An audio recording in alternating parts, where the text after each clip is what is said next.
आदेश आदेश आदेश गुरु गोरक्षनाथ जी महाराज को आदेश। किसी भी वृक्ष के बांधे के बारे में जानकारी कैसे प्राप्त की जाती है, कैसे पता चलता है हमें कि किस वृक्ष पर उसका बांधा कैसे मिलता है, उसका क्या प्रयोग होता है, किस रूप में हम उसको प्रयोग कर सकते हैं। देखिए, कोई भी वृक्ष हुआ, हर वृक्ष एक संजीव रूप होता है जिसमें एक प्राकृतिक शक्ति, औषधीय शक्ति और तंत्र शक्ति का वास होता है। ये बहुत सारी वृक्षों की लताएं ऐसी होती हैं, वृक्ष पत्ते ऐसे होते हैं या उनके बांधे या उनकी जड़ एक्सेट्रा दाढ़ी, जिनका हम तंत्र के रूप में प्रयोग करते हैं, हवन सामग्री के रूप में प्रयोग करते हैं और अन्य रूप से भी उनका प्रयोग किया जाता है। किसी को ज्ञान नहीं होता, बहुतों को ज्ञान नहीं होता कि भाई किस वृक्ष का प्रयोग किस रूप में किया जाता है या कैसे उनमें शक्ति का संचार होता है और कैसे हम उसको प्रयोग में ला सकते हैं। तो आज हम बात करेंगे वृक्षों के बांधा के बारे में कि क्या होता है बांधा, किस प्रकार से वृक्ष पे लगा हुआ होता है, कैसे हमें पता चले कि बांधा कैसा होता है और कौन सी वृक्ष के बांधे का क्या प्रयोग होता है। तो बांधा सबसे पहले तो देखिए कोई इंसानी स्वरूप नहीं है जिसको हम बोला जाए। अगर तंत्र में देखा जाए तो ये एक रोग के समान है कि किसी भी वृक्ष को रोग के रूप में होना, लेकिन इंसानी और तंत्र रूप में ये बहुत ही उपयोगी होता है। और इसका प्रयोग कैसे कर सकते हैं और कैसे पता लग सकते हैं कि किस वृक्ष का क्या बांधा होता है। तो किसी भी वृक्ष के तने से या उसके बीच की जो ज्वाइंट होते हैं वहाँ पे किसी दूसरे जाति के वृक्ष का उत्पन्न होना। आपने देखा होगा बहुत सी वृक्षों के अंदर किसी दूसरे वृक्ष का एकदम से तना निकल जाता है, पेड़ निकल जाता है,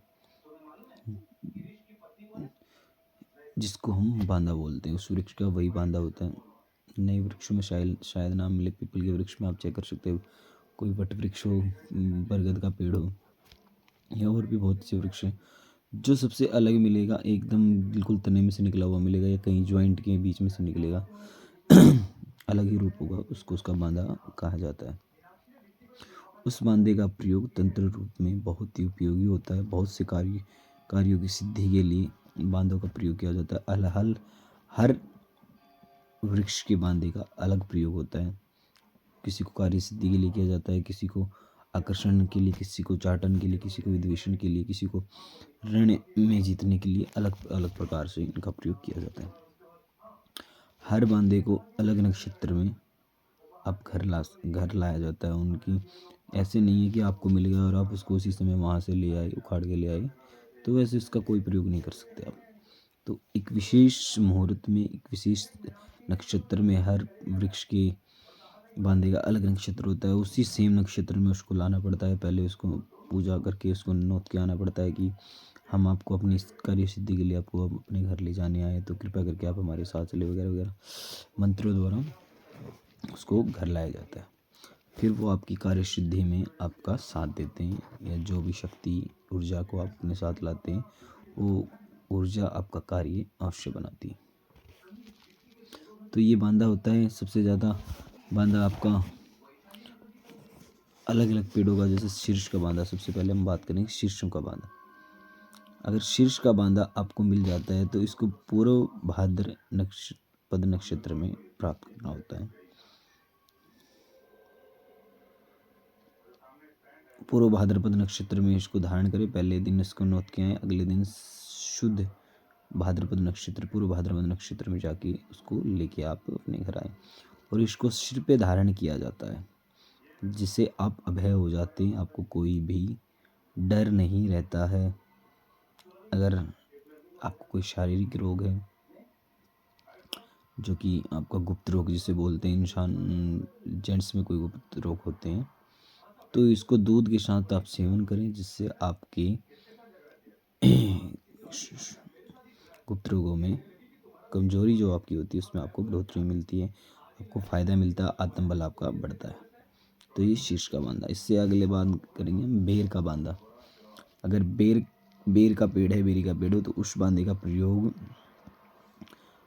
आपको कैसे करना है। स्वाति नक्षत्र में इसको आपको यथाविधि लेके आना होता है। पहले दिन उसको चावलों के साथ नोत के आना होता है कि इस कार्य के प्रयोग के लिए हम आपको अपने साथ ले जाने चाहते हैं। और अगले दिन स्वाति नक्षत्र में आपको इस बांदे को अपने घर लाना होता है। हाथ जोड़कर आप अपनी मन इच्छित कामना बांदे से कह सकते हैं। देव उपासना में इसको बहुत अधिक धारण करते हैं, या उनके प्रति आपकी जो भी मन में कामना होती है, इच्छा होती है, शुद्ध रूप में अगर आपका भाव अच्छा है और आपकी कामना अच्छी है तो वो अवश्य ही पूरी करते हैं। ये भी एक देव रूपी बांधे होते हैं जो आपके कार्य को सिद्ध करते हैं, पूर्ण करते हैं और कहीं ना कहीं से आ रहे आपके कार्यों की रुकावटों को मिटा देते हैं। नेक्स्ट बात करेंगे कि किस बांधे का तिलक करके आप आकर्षण लोगों के अंदर पा सकते हैं। तो आम का बांधा और शाखोट वृक्ष का बांधा, ये दो बांधे आप ग्रहण करके गोखरू लें। इनका चौथाई हिस्सा गोखरू आपको मिलाना होता है, इसमें चौथाई हिस्सा नमक का लेना होता है और बकरी के दूध का। इन सभी को मिश्रण करके पीस के आपको अपने मस्तक पर तिलक लगाना होता है। और इसको लगाने से आपके सामने जो गुप्त रहस्य होते हैं, जैसे धरती में, आकाश में, वायु में कुछ गुप्त रहस्य अगर होते हैं वो आप सबको आपको दिखाई देने लगते हैं। जैसे गड़ा हुआ धन दिखाई देना, कई बार संतों की सवारी ऊपर से जाती है, वो सब आपको दिखाई देने लगेगी। कि संत सिद्ध संत होते हैं, आज भी वायु के द्वारा भ्रमण करते हैं। वायु में जिनको उड़ने की शक्ति प्राप्त होती है सिद्धों को, ये ज़रूरी नहीं है कि भाई आपको ना दिखे तो ऐसा है नहीं, सब कुछ है। हर बहुत से संत सिद्ध हैं जो हिमालय पे रहते, पर्वतों में रहते, या फिर जो बहुत ही तेज़ योजन की उड़ने की शक्ति जिनके पास होती है और वो तेज़ गति से वायु के माध्यम से आज भी भ्रमण करते हैं। तो वो सब आपको इस तिलक के माध्यम से दिखने लग जाता है। इसके बाद बहर का बांधा, ये अगर आपको इसका बांधा मिल जाता है तो मघा नक्षत्र में आपको इसको लाना पड़ता है। विधि आपको प्राप्त करना होता है। पहले दिन हर कोई भी वृक्ष का बांधा लाते है, उसको पहले दिन आपको नोत के अवसान होता है, अगले दिन आप इसको अपने घर लगा सकते हैं। इसको आप अपने लक्ष्मी रूप में घर में इसको पूजिए। जहाँ आप अपना धन रखते हैं वहाँ पे इसको स्थान ग्रहण कराएं, तो कभी भी आपके घर में धन की कमी नहीं होती है। नेक्स्ट आपका अनार का बांधा है कि अनार के बांधे का प्रयोग आपको कैसे करना चाहिए। पूर्व फाल्गुनी नक्षत्र में आपको इसको लाना होता है और इसको अपने पर्स में या गले में, जेब में धारण करना होता है, जिससे कभी भी आपकी जेब खाली नहीं रहती। हर समय पैसे आपको कहीं से भी आए, कैसे भी आए, लेकिन आपका पर्स खाली नहीं रहेगा। ये अनार के बांधे का प्रयोग है। नेक्स्ट बिदारी का बांधा, इसको पूर्व फाल्गुनी नक्षत्र में प्राप्त करें और इसका भी सेम ही प्रयोग है। इसके भी आप साथ में रख सकते हैं या घर में रख सकते हैं, इससे भी आपको धन की कमी नहीं होगी। घर में धन, धान्य, समृद्धि, अन्न में समृद्धि रहेगी।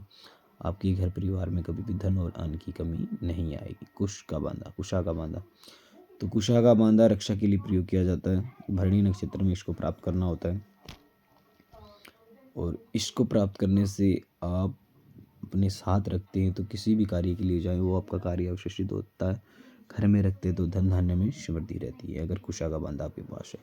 तो नेक्स्ट है आपका गुल्लर का बांधा। गुल्लर वृक्ष पे अगर आपको बांधा मिल जाता है तो इसको रोहिणी नक्षत्र में आपको प्राप्त करना होता है। रोहिणी नक्षत्र में प्राप्त करने के बाद आप इसको अपने घर पे रख सकते हैं। शुद्ध कोई भी बांधा आप अपने धन धान्य के लिए उसको सिद्ध करके लाते हैं। अपने जो भी कार्य आपको करना होता है, जिस भी कार्य की मनोकामना के लिए आप उसको वहाँ से लेके आते हो, वही कार्य आपका सिद्ध करता है। तो इसको आप धन की जगह रखते हैं, धन में वृद्धि देता है। अन्न की जगह रखेंगे, अन्न में वृद्धि देगा। अपने साथ रखेंगे, आपके कार्य में सिद्धि देगा। आपके कार्यों में रुकावटें नहीं आने देंगे। कोई भी ऐसी छोटी मोटी रुकावटें या कोई भी रुकावट जो आपके कार्य में अड़चन बन रही है, आपके बनते हुए कार्यों को रोक रही है, तो ये उनकी सिद्धि, उनको पूर्ण रूप से आपके कार्य को संपन्न कराते हैं। ये इसके बाद है थुअर का बांधा।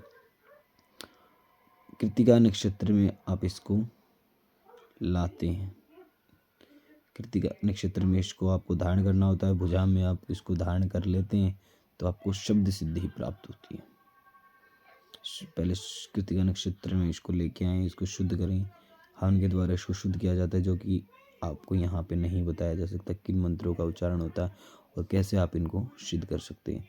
हर बंदा सिद्ध करके ही प्रयोग में लाया जाता है। कहीं आप सोचो ना कि भाई ऐसे ही उखाड़ लाए और आप अपने इनको प्रयोग में ला सकते हैं।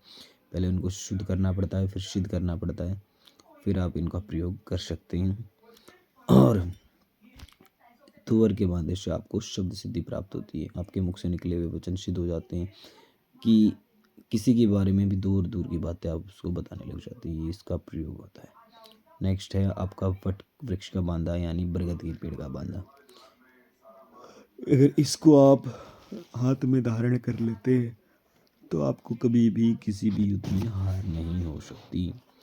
किसी से भी आप लड़ाई कर रहे, युद्ध कर रहे, तो उसमें कभी भी आपकी हार नहीं होगी। आर्द्रा नक्षत्र में इसको लाया जाता है। आर्द्रा नक्षत्र में इसको घर लाएं, उसकी शुद्धि करिए, शुद्धि करिए, उसके बाद इसको आप अपने बाजू में धारण करें। आम के बांधे का प्रयोग विजय प्राप्ति के लिए किया जाता है। किसी भी सिद्ध योग में आप इसको प्राप्त कर सकते हैं। मुहूर्त वगैरह पंचांग में आप देखें तो आपको वहाँ पे सिद्ध योग पता चलेगा। उस सिद्ध योग में आप इसको धारण करें, लेके आए और फिर इसको शुद्ध सिद्धि करके धारण कर सकते हैं। नेक्स्ट निर्गुंडी का बांधा। निर्गुंडी का बांधा आपको आप हस्त नक्षत्र में लेके आए और हस्त नक्षत्र में लाने के बाद इसको आप अपने धन्य घर में, जो भी आपकी तिजोरी या जहाँ आप पैसे रखते हैं वहाँ पे इसको रखिए। आपके घर में धन धान्य की कमी नहीं रहती है। और ऊपर से अगर इसको आप धारण करते हैं तो ये आपके बच्चों में पढ़ाई की में भी काम करता है कि उनको तेज दिमाग उनका बनता है और विद्वान संसार में एक विद्वान की पद प्रतिष्ठा उनको प्राप्त होती है। अनार के बांधे का एक और प्रयोग है। ज्येष्ठा नक्षत्र वाले दिन अगर आप इसको प्राप्त करते हैं और दरवाजे में आप इसको स्थापित कर देते हैं, यानी दरवाजे में इसको बांध देते हैं, तो कोई भी अला बला आपके घर में अंदर प्रवेश नहीं कर सकती। और कोई अंदर है तो वो वहाँ से पलायन कर जाएगी। किसी भी प्रकार की ग्रह बाधा आपके घर में नहीं आएगी और ना ही आपके घर में एंट्री कर सकती है। ये अनार के बांधा का प्रयोग है। पहले लक्ष्मी प्रयोग धन धान्य के लिए प्रयोग होता है कि धन संबंधा के लिए अनार का बांधा का प्रयोग, और यहाँ पे अलावला से मुक्ति पाने के लिए। नेक्स्ट आपका कंथे का बांधा। कंथे के बांधे का क्या प्रयोग होता है? कंथे के बांधे को आप कृतिका नक्षत्र में प्राप्त करें और इसके प्रभाव से तलवार का स्तंभन होता है। कोई भी तेज धार वाला अस्त्र आपको हानि नहीं पहुंचा सकता। अगर आपने इसको अपनी बाजू पे धारण कर रखा है या गले पे धारण कर रखा है तो किसी भी युद्ध या किसी भी लड़ाई में आप झगड़े में चले जाते हैं तो कोई भी तेज धार वाला हथियार आपको नुकसान नहीं पहुंचा सकता है। ये कंधे बांधे का प्रयोग होता है। नेक्स्ट आपका बड़गा बांधा। अश्विनी नक्षत्र में इसको प्राप्त करें और इस पर इसको दूध में आपको घिसना होता है। अगर दूध में घिस के आप इसको पीते हैं तो वृद्ध व्यक्ति भी जवान जैसी फुर्ती महसूस करता है। और इसको कमर में आप धारण करते हैं तो आपकी कमजोरी, जो गुप्तांग में कमजोरी होती है, उसको ये बल पुष्ट बना देता है, हष्ट पुष्ट बना देता है और आप में कमजोरी नहीं रहती है। नेक्स्ट आपका है नीम का बांधा। नीम के बांधे का आर्द्रा नक्षत्र में इसको प्राप्त कर सकते हैं और इसका प्रयोग मान रूप में होता है, जो कि आपको हम यहाँ नहीं बता सकते। किसी के भी गलत प्रभाव के लिए इसका प्रयोग मान कर्म इसका प्रयोग करता है। शीर्ष का बांधा आपका शत्रुनाश के लिए होता है। शत्रुनाश के लिए शीर्ष का आर्द्रा नक्षत्र में प्राप्त कर देते। किसी ने किसी के लिए बुरा किया तो वहाँ इसका प्रयोग किया जाता है। एक वज्र का बांधा होता है। वज्र का बांधा अगर आप सुखा लेते हैं और उसको 7 दिन खा लेते हैं तो वाक्यपति हो जाता है। उसको शब्द सिद्धि प्राप्त होती है, वाक्य सिद्धि प्राप्त होती है कि मुख से निकले हुए वचन सिद्धि होना लग जाते हैं। शाकुट का बांधा। मृगशिरा नक्षत्र में शाकुट का बांधा प्राप्त कर लेने से और मुख में धारण करने से व्यक्ति अदृश्य रूप हो जाता है। लेकिन ये बांधा आप इतनी जल्दी प्राप्त नहीं कर सकते हैं। अगर आप समझो कि आप इसको प्राप्त करके अदृश्य हो जाओगे, पहले इनको सिद्ध करना पड़ता है और सिद्ध करने के बाद ही अपना असर दिखाते हैं।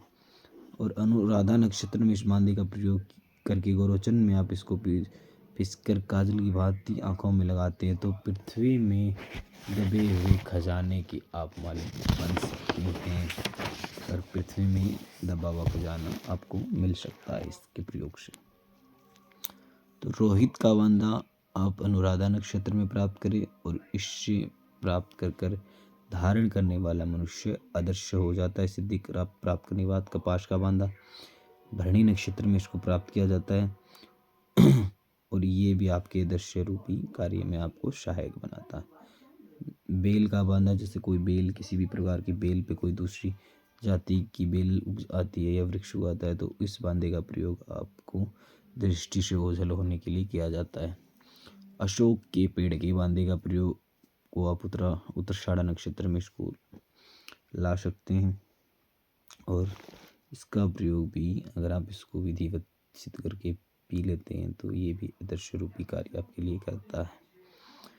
आंवले का बांधा अश्लेषा नक्षत्र में आपको प्राप्त करके भुजा में धारण करने से आपको किसी भी चोर, राजा या व्याघ्र का खतरा नहीं रहता है। कोई भी चोर आपको किसी प्रकार की हानि नहीं पहुंचा सकता है, कोई आपके घर से चोरी नहीं हो सकती। मुलेठी का बांधा रविवार के दिन पुष्य नक्षत्र में इसको प्राप्त किया जाता है और इसको किसी भी सभा में फेंक देने से आप उन सब को मोहित कर सकते हैं और उस सभा में आप जो भी बात करेंगे, किसी के प्रति कुछ भी बोलेंगे, आपके प्रति कोई भी पलट जवाब नहीं दे सकता। उन सबको स्तंभन के लिए इसका प्रयोग किया जाता है। नेक्स्ट आपका पीपल का बांधा। पीपल के बांधे का प्रयोग गर्भाशय के लिए किया जाता है। जिस स्त्री को गर्भ धारण नहीं होता है और होता है और खंडित हो जाता है तो उसमें इसका प्रयोग किया जाता है। अश्विनी नक्षत्र में इसको प्राप्त करके गाय के दूध के साथ सेवन करने से उसी समय गर्भ आपका ठहर जाता है। ये एक किस्म से आप इसको धारण कर सकते हैं। बांझ स्त्री के लिए बहुत ही उपयोगी कारीगर सिद्ध साबित हुआ है। अगर इसको विधिवत लाके सिद्ध करके आप इसको दूध में पीसकर सेवन करते हैं गाय के दूध में तो ये आप बांझ स्त्री को भी पुत्र प्राप्त करने योग्य पहुंचा सकता है। नेक्स्ट बांधा, अगर किसी भी बांधे को आप अपने घर में स्थापित करते हैं तो अग्नि भय आपके घर में नहीं रहता है। शरीर में धारण करने से रोग शांत हो जाते हैं। तो इन सभी बांधों का प्रयोग आप विधिवत कर सकते हैं। कैसे इनको सिद्ध और शुद्ध किया जाता है वो एक गुप्त विद्या है जो कि आप सबको यहाँ पे नहीं बताई जा सकती। कुछ बांधे ऐसे हैं जिनका प्रयोग आप अपनी शांति और धन धान्य समृद्धि के लिए कर सकते हैं। जो पहले आपको बताई गई है उनको सिर्फ गंगाजल और धूप दीप देकर भी शुद्ध किया जा सकता है। लेकिन जो प्रयोग अदृश्य शक्तियों के लिए हैं, किसी युद्ध के लिए हैं, अग्नि स्तंभन के लिए, तलवार स्तंभन के लिए, उनका प्रयोग शुद्ध करके ही किया जाता है और उनको शुद्ध करने के बाद सिद्ध किया जाता है मंत्रों से, फिर ही उनका प्रयोग आप कर सकते हैं। तो आदेश आदेश आदेश।